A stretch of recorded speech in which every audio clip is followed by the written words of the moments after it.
The fighting in Misurata has been ferocious. The rebels continue to face the government offensive in what looks like an increasingly desperate struggle. There's no immediate prospect of this siege being lifted. Civilian casualties fill local hospitals. Some people have been evacuated by sea and taken along the coast to Benghazi this week. Others are still waiting.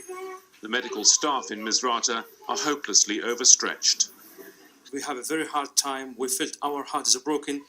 All the team, they feel bad and sad, and we don't know how to explain these emotions. Among the latest casualties in Misurata, a group of foreign journalists who'd been in the central area of the city on Tripoli Street.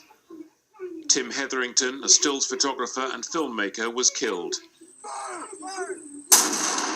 He'd been nominated for an Oscar for a film that followed an American combat unit in Afghanistan. The second fatality in Misurata was Chris Hondros, an award-winning photographer who'd covered major conflicts including Kosovo, Angola and Sierra Leone.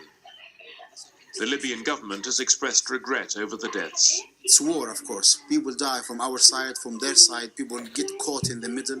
We don't know the circumstances. We need to check the circumstances. But of course, we are very sad that someone died. NATO says it's targeted ammunition bunkers and government tanks in the vicinity of Misurata, and it's warning civilians to keep away from where Colonel Gaddafi's forces are operating. Here in rebel-held Benghazi, there's no talk of a ceasefire or negotiation, as suggested by the government in Tripoli this week.